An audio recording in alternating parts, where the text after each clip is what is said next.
ఒకప్పుడు భారతదేశంలో కార్మికుడి జీవితం పొద్దున్న మొదలైన పని రాత్రి వరకు ఆగేది కాదు.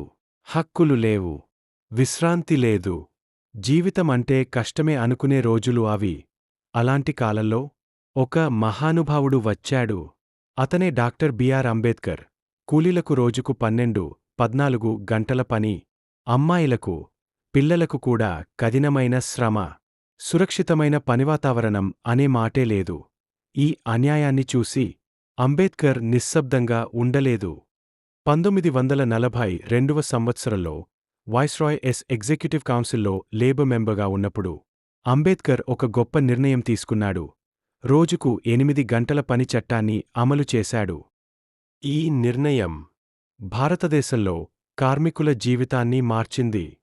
అంబేద్కర్ కార్మికుల కోసం తీసుకొచ్చిన ముఖ్యమైన మార్పులు: కూలీలకు కనీస వేతనం ఆలోచన, ఉద్యోగికి వేతనంతో కూడిన సెలవులు, మహిళలకు ప్రసూతి సెలవులు, పరిశ్రమలలో నెలకొన్న సమస్యల పరిష్కారం కోసం చట్టాలు, ప్రతి ఉద్యోగికి ఈఎస్ఐ, ఈపీఎఫ్ఓతో సామాజిక భద్రత కల్పించాడు.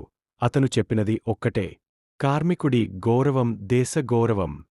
తరువాత భారత రాజ్యాంగాన్ని రూపొందించినప్పుడు అంబేద్కర్ కార్మికుల హక్కులను మరింత బలంగా నిలబెట్టాడు.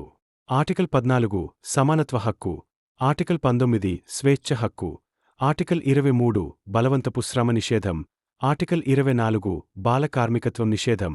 ఇవి కేవలం చట్టాలు కాదు, కార్మికుడికి ఇచ్చిన గౌరవం. ఈరోజు మనం 8 గంటలు పనిచేసి విశ్రాంతి తీసుకుంటున్నామంటే, మనకు సెలవులు ఉన్నాయంటే, మహిళలకు ప్రసూతి సెలవులు ఉన్నాయంటే, అందులో అంబేద్కర్ యొక్క పాత్ర అమోఘం. కార్మికుడి చెమటలో దేశం ఎదుగుతుంది. ఆ చెమటకు విలువ ఇచ్చిన నాయకుడు అంబేద్కర్. అతని పోరాటం వల్లే ఈరోజు కార్మికుడికి హక్కులు ఉన్నాయి, గౌరవముంది. అంబేద్కర్ అంటే కేవలం రాజ్యాంగ నిర్మాత కాదు, కార్మికుల రక్షకుడు కూడా.